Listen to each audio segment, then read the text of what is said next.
비트코인이 얼마 전에 이제 사상 최고를 경신했으니까 야 이게 끝이 아닌가? 라고 생각하시는 분들도 있을 것 같아요. 야 이제 본격적인 하락기에 접어든 거 아니야? 우리가 모르지만 이라고 생각하시는 분들이 있을 것 같은데요. 저는 그렇지 않다라고 보고 있고요. 여러 이제 기관들이 자산 포트폴리오 다변화 차원에서 비트코인을 자산의 그 포트폴리오에 일정 부분 편입하려는 경향들이 있습니다. 다만 아까 유동성 상황에 맞춰서 비트코인 가격은 오르고 내림을 반복하겠지만 과거와 같은 급락은 나오지 않을 것 같다. 그리고 이제 하반기로만 보자면 비트코인 가격이 얼마 전에 기록한 12만 4천이 고점은 아니라 금리 인하 기대감이었는데 실제로 금리가 인하가 되고 유동성이 조금 넘쳐나게 되면 그 유동성 지표에 따라 비트코인 가격이 한 번 더 고점을 찍지 않을까라는 기대를 해보고 있고요.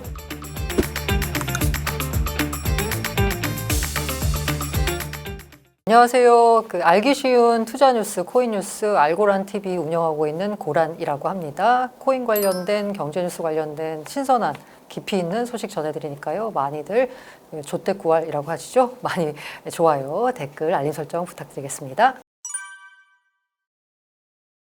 비트코인의 경우에는 사실 금리 인하 기대감에 따라서 급등한 측면이 있다라고 봐야 될 것 같습니다. 비트코인을 다르게 말하면요, 이제 글로벌 유동성의 바로미터라는 말들 하고 있거든요.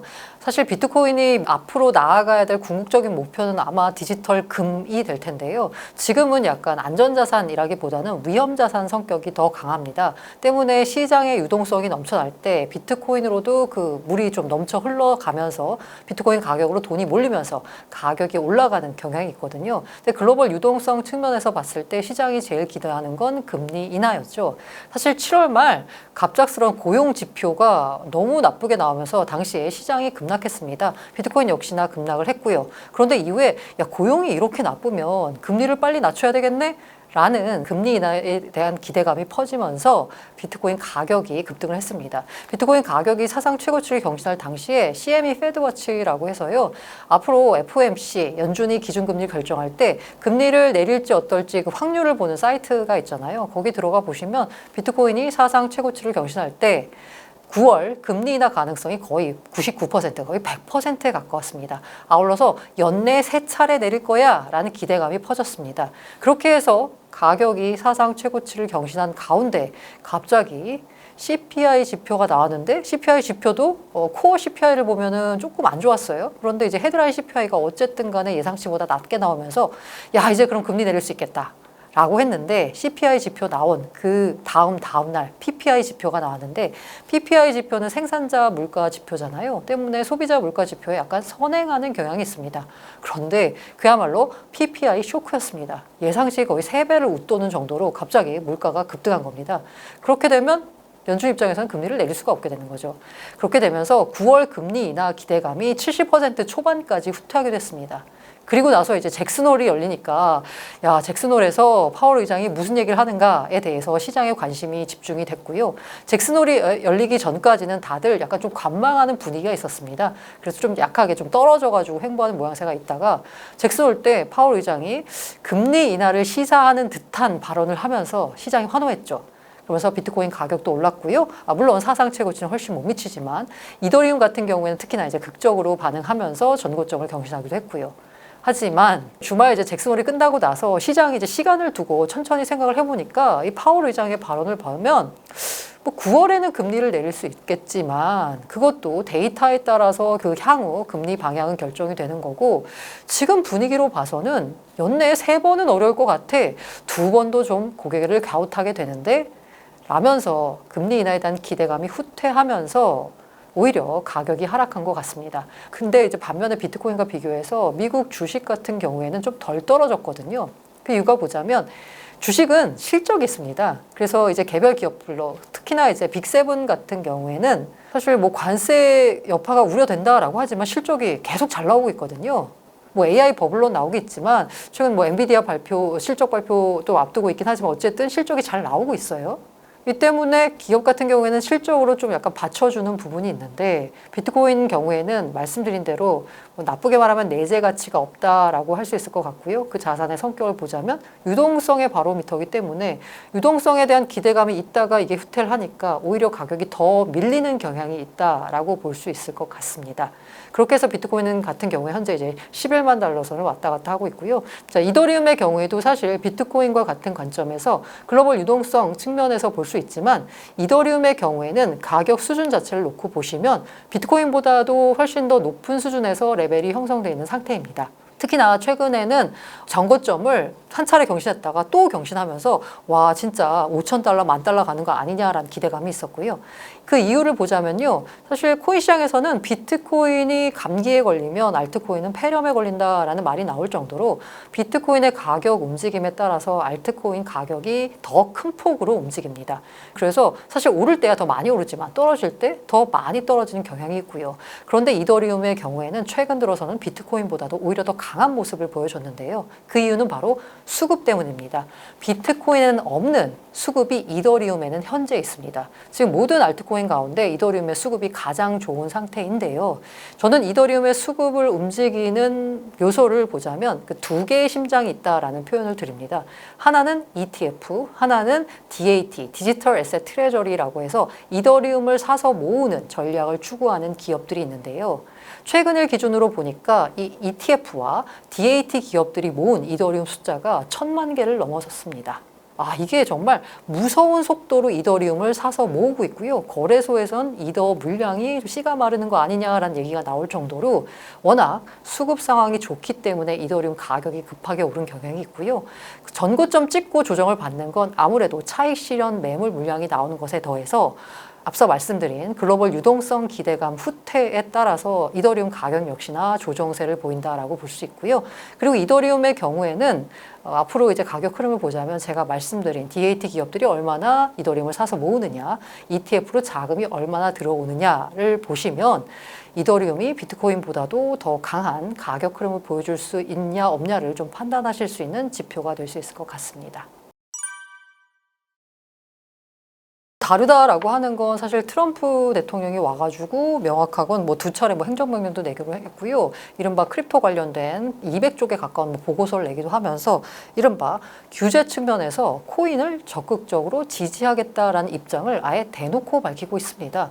그리고 이 트럼프 일가가 코인 비즈니스에 너무 깊숙이 관여하고 있어요. 실제로 트럼프 일가가 벌어들인 수익의 상당 부분이 지금까지 부동산 개발 사업을 해서 벌어들였던 돈과 거의 맞먹는 혹은 그걸 더 넘어서는 돈을 코인 사업을 통해서 벌었다라는 얘기들이 나오고 있거든요. 트럼프를 보자면요. 어쨌든 뭔가 자신이 마가라고 하는 정책적 목표를 달성하기 위해서 코인 산업을 육성하는 측면이 있지만 그에 더해서 트럼프 일가의 사적인 이익이 거기 살짝 곁들여지면서 정책을 추진하는 면이 있습니다. 그러니까 뭐 아예 없는 걸 하는 건 아니라 트럼프 입장에서 보자면 내가 미국을 위해서 좋은 일을 하는데 거기 슬쩍 나의 사익을 끼워 넣는 식이라고 볼 수 있거든요. 그렇게 보자면 일반 투자자들 입장에서 볼 때는 적어도 트럼프 시대에는 코인 관련돼서는 우호적인 정책이 나올 수밖에 없구나라고 기대할 수 있고요. 그리고 그 우호적인 정책에 대한 기대에 발맞춰서 트럼프 대통령이 행정명령이나 아니면 지니어스법 같은 그 법안을 통해서 규제의 명확성을 확립시켜 줍니다. 사실 바이든 정부 때는 이게 규제가 명확하지 않기 때문에 규제기관인 SEC가 어떤 해당 코인 프로젝트에 대해서 문제를 삼으면 이게 문제가 됐었거든요. 그래서 굉장히 법원 소송으로 질질 끌고 나중에 이제 그 코인 프로젝트 합의를 할 때 굉장히 아주 큰 규모의 이제 벌금을 받아내고 이런 일들이 벌어졌는데 그리고 되게 리짓하게 합법적으로 사업을 해오던 기존의 이제 금융기관들이나 다른 전통 금융회사들 입장에서는 규제가 불명확할 때는 이 시장에 들어가는 것을 엄두를 내지 못합니다. 나중에 무슨 일이 생길 줄 알고 그 시장에 발을 담그겠어요.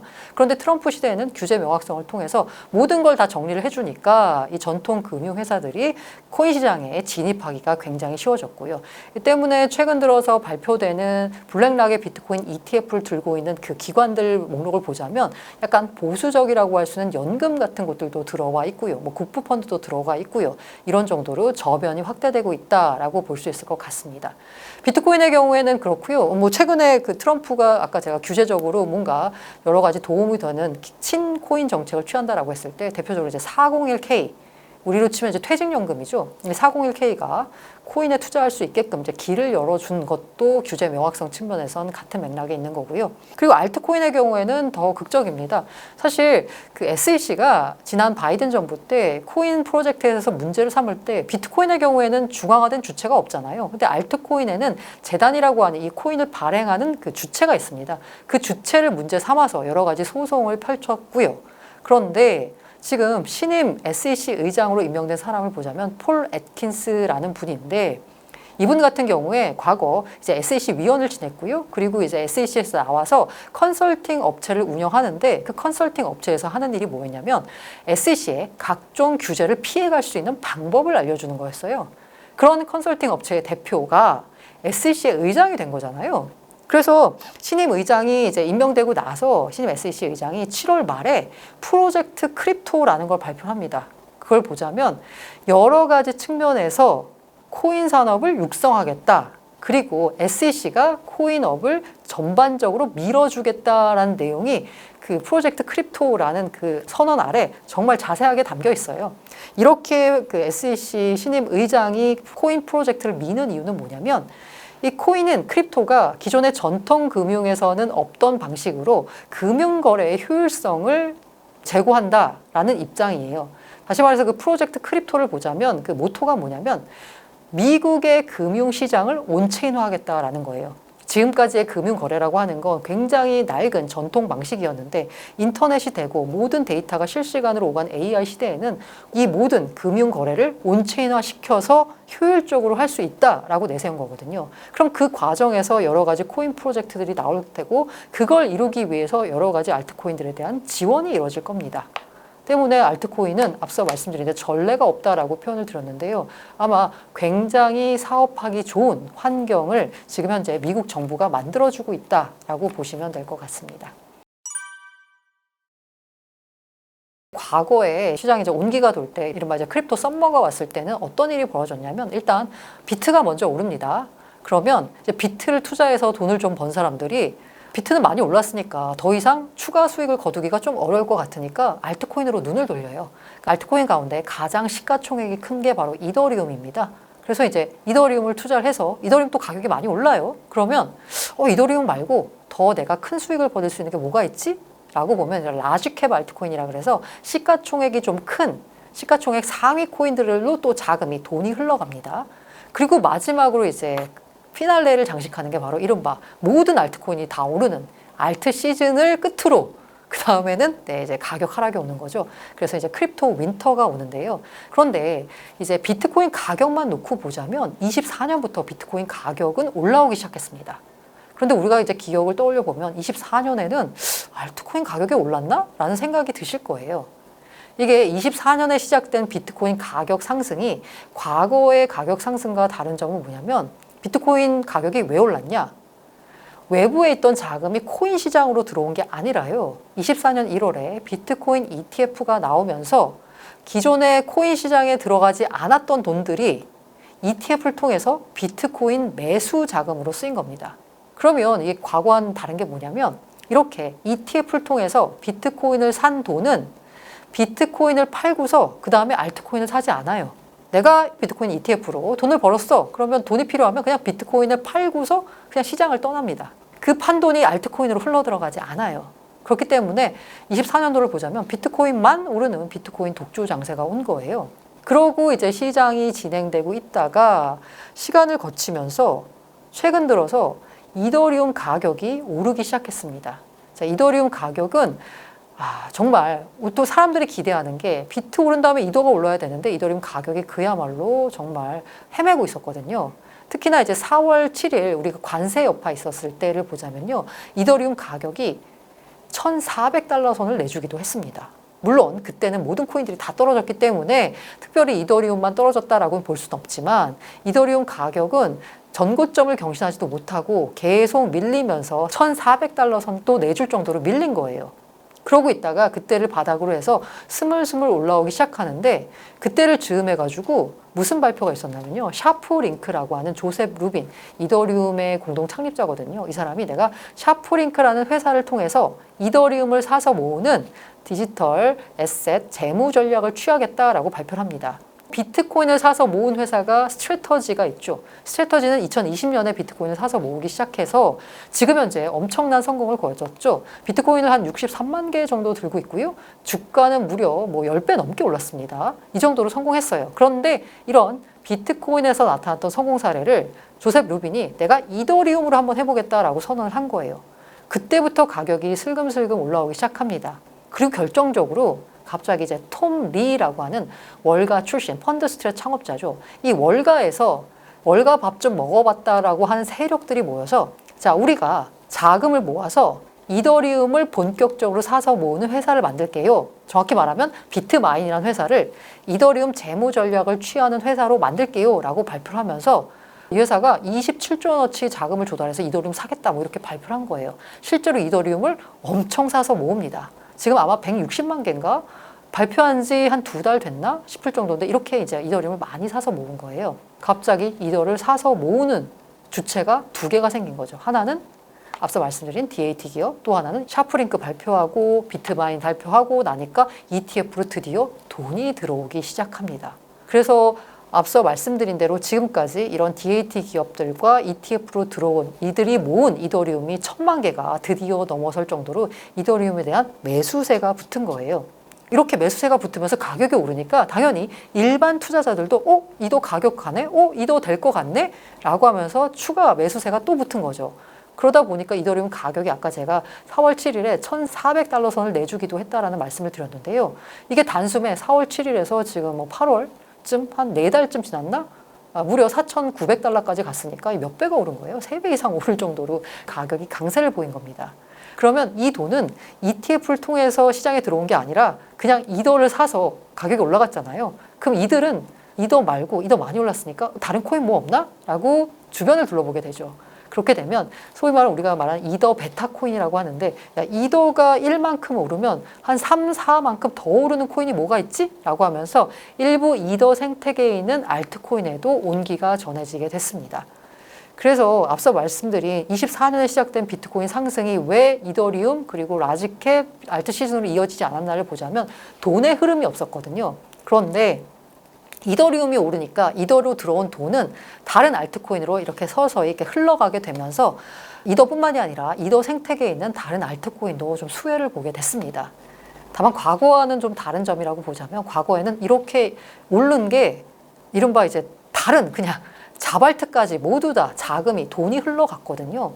근데 이제는 이제 시장이 똑똑해져 가지고요. 야, 이더가 가니까 이더 생태계에 있는 코인이 가겠네. 그 중에서도 될 거, 약간 뭔가 잘하고 있는 거, 거기로만 돈이 가요. 그게 아니라 이더 생태계 내에서도 비실비실 되는 데는 돈이 안 가요. 그래서 옛날 같았으면 이더가 1% 오르면 이더 베타 코인들은 3%, 4%씩 올라야 되는데 오히려 이더리움보다도 못 오르는 코인이 수두룩합니다. 물론 이더 생태계에서 빠릿빠릿하게 일 잘하는 애들은 더 많이 오르는데 그러니까 잘하는 코인은 가는데 그렇지 못한 애들은 오히려 이더보다도 못 오르게 되고요. 지금은 되는 섹터만 가는 선택적 알트 불장이 왔다라는 표현을 드리는 게 맞을 것 같습니다. 지금은 모든 알트코인의 내러티브가 이더 생태계로 몰리는 분위기입니다. 톰 리가 그런 표현을 썼었는데요. 스테이블 코인은 이더리움에 있어서 챗 GPT 모먼트다라는 표현을 썼어요. 이게 무슨 얘기냐면 우리가 AI에 대한 투자를 기업들이 굉장히 많이 하고 있고요. AI 중요해라고 했지만 일반인들이 보기에는 그래서 뭐 AI가 되면 뭐가 달라지는데 너무 먼 얘기라고 생각하고 있었어요. 그런데 챗 GPT가 나오고 나니까 아, 이게 AI구나. 나도 챗 GPT를 이용하면서 이렇게 뭐 AI를 활용할 수 있구나 라고 사람들이 생각하면서 그제서야 AI에 대한 기업들의 투자 이게 이제 정당화될 수가 있었거든요. 이더리움 같은 경우에 RWA라고 하죠. 실물 자산을 토큰화하는 거. SEC 의장이 말한 미국의 금융시장을 온체인화하겠다. 온체인화하려면 기본이 되는 체인이 필요하잖아요. 그 체인이 바로 제일 많이 쓴 게 이더리움입니다. 그래서 사람들이 다 야, 이더리움은 그 모든 토큰화를 할 때 기본 체인이 될 거고 월드 컴퓨터로 기능하고 있고 여러 가지 좋은 점들을 말을 했지만 일반 투자자들이 보기에는 그래서 뭐 이더리움 어쨌다고 라고 생각할 수 있었어요. 그런데 갑자기 지니어스 액트가 통과되면서 스테이블 코인이라는 것에 대해서 모든 사람들이 주목하게 됐습니다. 아, 스테이블 코인이 이런 거구나, 이렇게 중요하구나 라고 생각을 했는데 알고 봤더니 그 스테이블 코인의 기본이 되는 체인이 바로 이더리움인 거죠. 그러면서 지금 현재 정확히 말하면 지니어스 액트 이후 스테이블 코인에 대한 확산 이후에 사람들의 인식에 대해서 확산, 그리고 실제로 발행량이 늘어나는 것 이후에 전반적인 코인 시장의 내러티브는 현재 이더 생태계로 집중되고 있는 모양새입니다. 내러티브도 집중이 되고 있고요. 수급 측면에서도 단기간에 1,000만 개를 모을 정도로 수급이 몰리고 있는 상황이라서 앞으로 뭐가 좋을 것 같냐라고 하면 이더리움과 이더리움 생태계 내 코인이다라는 말씀을 드릴 수 있을 것 같고요. 그리고 이제 프로젝트 크립토나 아니면 코인베이스가 꿈꾸는 게 이 여러 가지 이른바 이제 웹3라고 하죠. 이 코인이 사실 사람들이 쓰기에 좀 불편해요. 그러다 보니까 이렇게 좋은 거야 라고 하는데 실사용자를 따지면 얼마 안 되고 뭐 이런 일들이 있거든요. 그런데 이렇게 사람들이 이 웹3에 접근하기 어려워하는 점을 코인베이스가 자신들이 웹2에서 경험이 있잖아요. 사용자에게 편하도록 서비스를 제공하면서 사용자 입장에서는 내가 블록체인 쓰는 거야? 내가 웹3를 경험하고 있는 거야? 를 알지도 못한 사이에 나는 진짜 그냥 은행 앱을 쓰듯이 쓸 수 있게끔 하는 코인베이스가 지금 슈퍼 앱을 개발하고 있거든요. 이미 선보였습니다. 그래서 그 코인베이스 생태계 내에 슈퍼 앱이 있으면 뒷단에서는 블록체인 프로젝트가 돌아가고 있거든요. 그렇게 코인베이스 슈퍼 앱의 수혜를 받을 수 있는 코인들, 그리고 이더 생태계와 마찬가지겠지만 이 스테이블 코인 시장 확대에 따라서 수혜를 받을 수 있는 디파이 프로토콜 코인들에 조금 주목해야 되지 않을까라는 생각이 듭니다. 지금까지는 스테이블 코인을 할 수 있었어요, 사업을. 근데 이제 규제 불명확성 때문에 이게 해도 좋은 건가? 내가 이거 해도 괜찮나? 라고 하는 그런 위치였어요. 그러니까 뭐 스타트업 같은 경우에는 해서 안 되면은 그냥 뭐 접으면 되잖아요. 그런데 기존에 있는 금융권들 있잖아요. 덩치가 큰 은행들은 이렇게 규제가 불명확한 사업은 안 합니다. 리스크가 있기 때문에. 내가 가진 게 많은데 괜히 뭐 섣불리 그거 몇 푼 벌겠다고 했다가 내 본체가 타격을 받을 수도 있잖아요.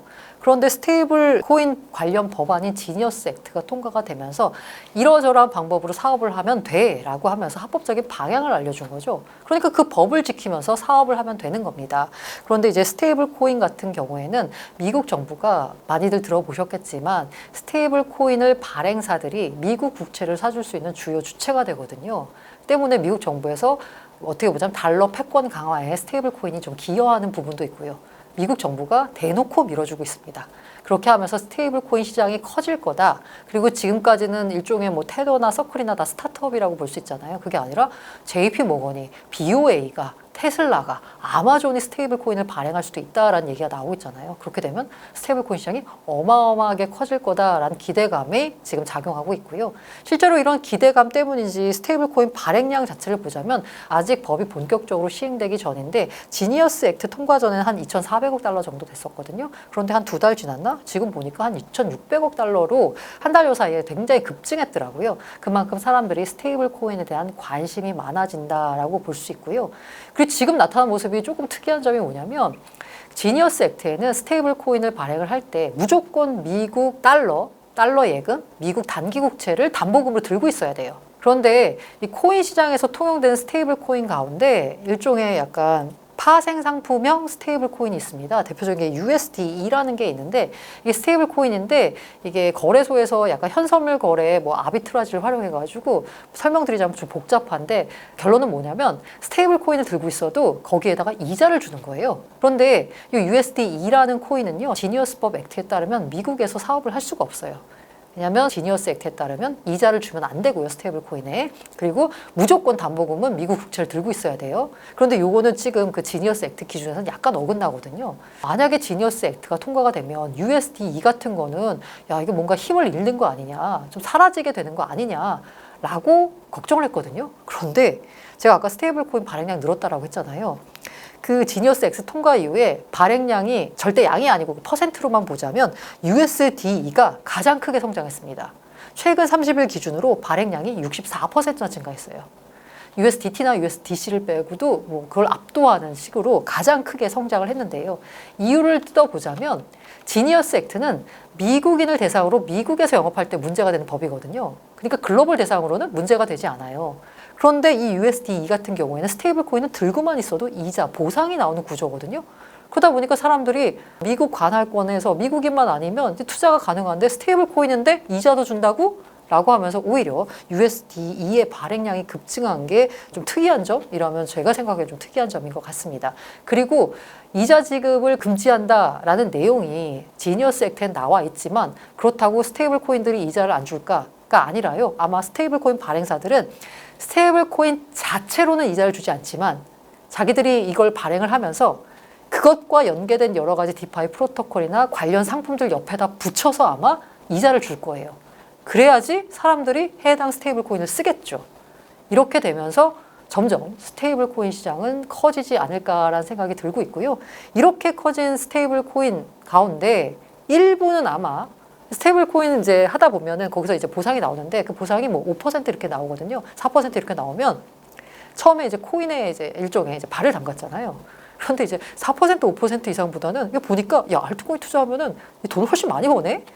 라고 하는 아마 시선들이 생길 거예요. 그러면 일부 스테이블 코인을 투자하러 들어왔던 돈들이 아마 추가로 더 높은 수익을 올리기 위해서 알트코인 쪽으로 조금 눈을 돌릴 수 있고요. 물론 제가 그걸 정확히 그래서 스테이블 코인 발행량의 뭐 10%다, 5%가 알트코인으로 들어올 거다라고 말씀을 못 드리지만 아마 일부는 알트코인 쪽으로도 자금이 흘러오면서 알트코인의 유동성을 공급하게 되고 이렇게 되면 알트 시장에도 조금 호재로 작용하지 않을까라는 기대를 해보긴 합니다.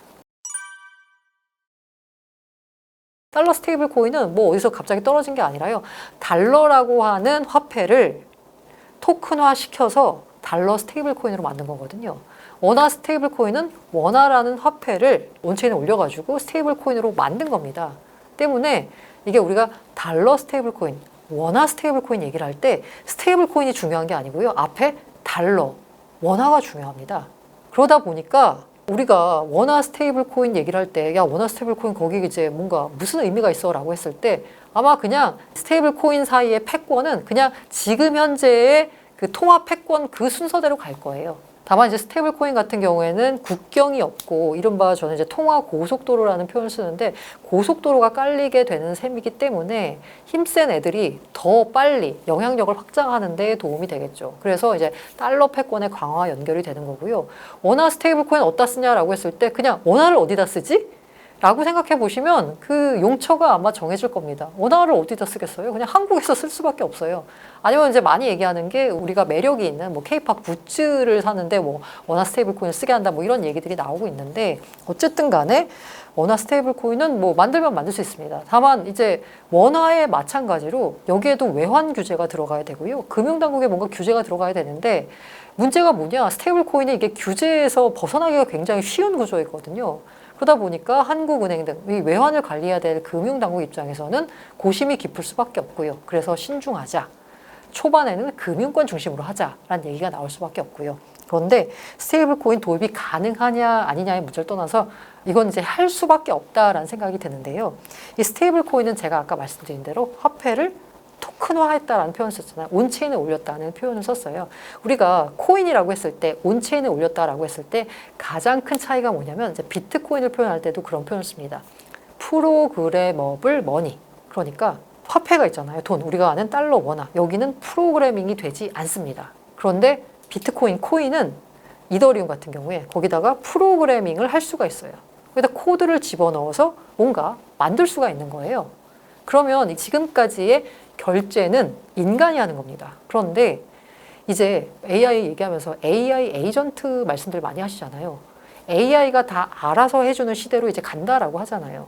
실제로 뭔가 뭐 자기가 무슨 냉장고에다 무슨 식료품을 채워 넣을지 뭘 배달을 할지 이거를 이제 AI가 알아서 주문을 해주고 AI가 알아서 추천해서 해당 식당에서 주문을 해서 배달이 되게끔 하고 이런 여러 가지 일들이 이제는 인간이 결제를 하는 게 아니라 나의 AI 에이전트가 알아서 결제를 하는 시대가 올 겁니다. 자, 그러면 이 AI 에이전트가 결제를 해야 되는데 이 AI 에이전트는 달러로 결제할까요? 원화로 결제할까요? 신용카드로 하겠지. 그럼 신용카드로 하게 되면 그 데이터가 이렇게 가고 거기서 결제가 되고 뭐 승인이 이루어지고 이런 여러 가지 일들 이게 자동적으로 일어날 수가 없어요.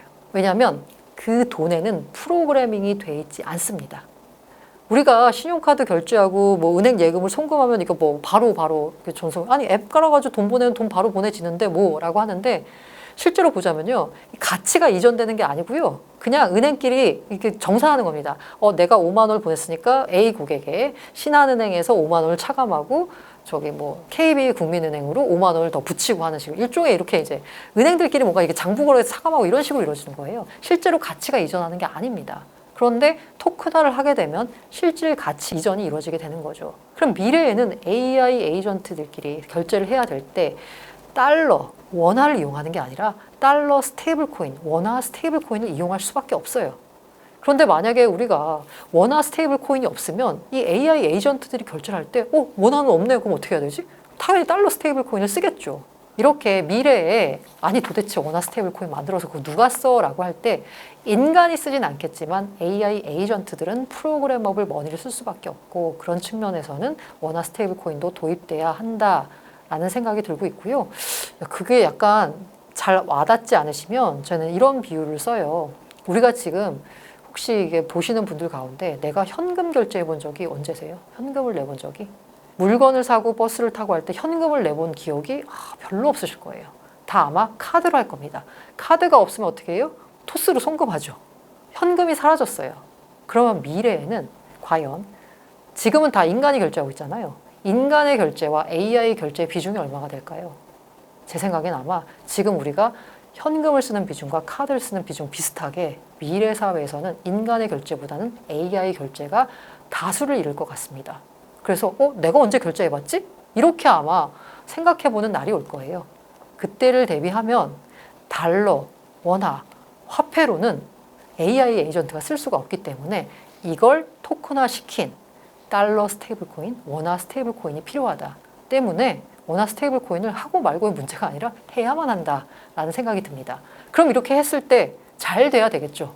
잘 돼야 되려면 원화 스테이블 코인을 쓸 수 있는 용처를 확대해서 그 사이를 그 스테이블 코인이라고 하는 고속도로가 놓였을 때 달러 스테이블 코인이 비집고 들어와서 우리의 원화 패권을 위협하는 일이 없도록 대비를 해야 될 것 같습니다. 이 연금 같은 경우는 노후를 대비한 자산이잖아요. 그럼 노후를 대비할 때 중요한 건 뭐냐면 안정성입니다. 단기간에 고수익을 내리는 게 중요한 게 아니라 안정적으로 자산을 불려서 내 노후를 대비할 수 있게끔 하는 목적의 자산이 바로 연금이거든요. 그러면 이 연금에다가 여기 이제 행정명령 내렸을 때 정확히 말하면 얼터너티브 에셋이었어요. 그러니까 코인뿐만이 아니고 이 얼터너티브에는 사모펀드, 인프라 펀드 같은 게 들어가 있어요. 기존에 있었던 401k 연금이 투자하던 자산 외에 다양한 대체 자산들 투자를 허용하는 거였습니다. 그럼 대체 자산 투자를 허용하면 좋은 점이 뭐가 되냐라고 보면, 어떤 이제 우리가 포트폴리오 이론이라고 하잖아요. 이런 포트폴리오 바구니에다가 성격이 비슷한 자산을 담으면 어떤 시장에 충격이 왔을 때 이 포트폴리오 자체가 한 방향으로 움직여 버려요. 뭐 오르면 좋겠지만 대충 이게 충격이 왔을 때라고 하는 건 시장이 하락할 때겠죠. 시장에 충격이 오면 이 바구니 자체가 굉장히 위험해집니다. 그러면 이 위험을 줄이는 건 뭐냐? 포트폴리오 이론에서 성격이 다른, 어떤 시장에 충격이 왔을 때 다른 방향으로 움직이는 자산을 골고루 담아두면 시장에 충격이 왔을 때 하나는 떨어지더라도 다른 거는 오르고 다른 거는 뭐 평정을 유지하고 이러면 이 포트폴리오 전체로 봤을 때는 안정성을 유지할 수 있거든요. 그러면 이 401k에 코인이 들어오게 되면 말씀드린 이 포트폴리오 측면에서 봤을 때 성격이 다른 자산이 들어오게 되는 겁니다. 그렇게 되면 연금을 안정적으로 굴릴 수 있는 게 되는 거죠. 그래서 이게 401k 연금 계좌를 투자할 수 있다지 투자해야 된다가 아니에요.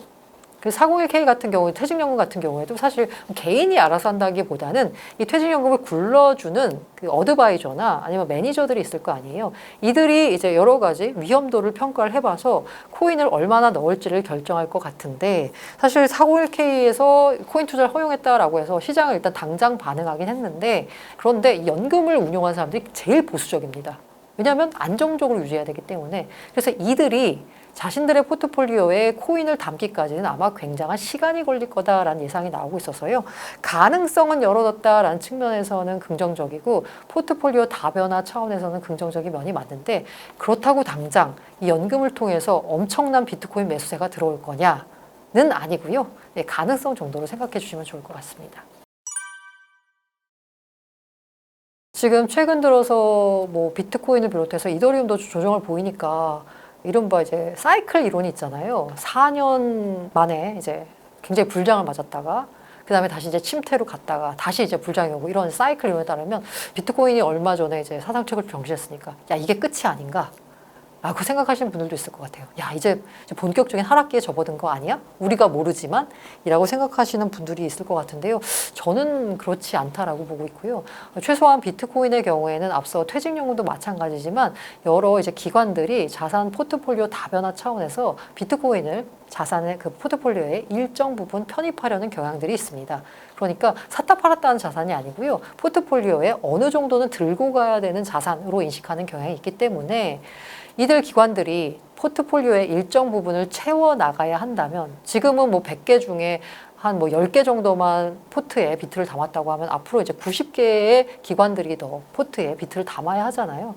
그렇기 때문에 과거처럼 이렇게 사이클 때 따라서 가격이 막 올랐다가 70% 폭락하고 뭐 이런 일은 없을 것 같고 다만 아까 유동성 상황에 맞춰서 비트코인 가격은 오르고 내림을 반복하겠지만 과거와 같은 급락은 나오지 않을 것 같다. 그리고 이제 하반기로만 보자면 비트코인 가격이 얼마 전에 기록한 11만 4천이 고점은 아니라 금리 인하 기대감이었는데 실제로 금리가 인하가 되고 유동성이 조금 넘쳐나게 되면 그 유동성 지표에 따라 비트코인 가격이 한 번 더 고점을 찍지 않을까라는 기대를 해보고 있고요. 그리고 무엇보다도 이제 알트코인 측면에서 기대하는 건 10월이라고 말씀을 드렸는데 하반기 아마 알트코인 현물 ETF가 승인이 될 것 같습니다.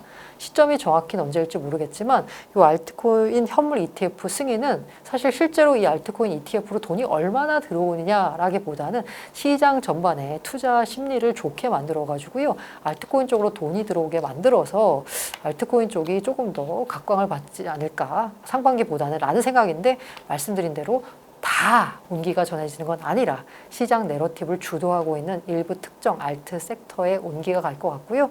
무엇보다 SEC의 프로젝트 크립토라고 일종의 선언을 했어요. 그런데 이제 구체적으로 뭘 어떻게 하겠다는 내용은 나오지 않았거든요. 그런데 이제 그 구체적으로 어떠어떠한 규제를 풀어주고 어떠어떠한 걸 허용을 해주겠다라고 하는 구체적인 내용이 나오면 그에 따라서 수혜를 입는 일부 코인 프로젝트들이 뭔가 가격 측면에서는 상승을 기대해 볼 수 있지 않을까라는 생각이 듭니다. 예전에 비트코인의 경우 일부 개발자들이 자기들끼리 주고받는 일종의 기념품 혹은 범죄자들이 쓰던 그 범죄자들의 화폐가 돈이 아닌 세상이 됐습니다. 비트코인 ETF 나온 이후에 본격적으로 전체 금융시장, 자산시장의 한 부분으로서 코인 시장이 들어가게 된 거예요. 그래서 사실 지금은 어떤 특정 코인 시장의 호재도 중요하지만 무엇보다 자산시장 전반을 봤을 때 자산시장의 글로벌 유동성 정도가 어느 정도 되느냐 그리고 지금 현재 미국 경제 상황이 어떠느냐 이런 게 오히려 더 코인 가격에 큰 영향을 미치는 것 같습니다. 그래서 내가 코인 투자를 한다라고 해서 이 코인만 들여다볼 게 아니라요. 전반적인 자산시장의 흐름, 매크로 변화를 보시면서 투자를 하셔야지 혹여나 뭐 있을 수 있는 급락에 따른 피해를 보지 않을 수 있을 것 같습니다.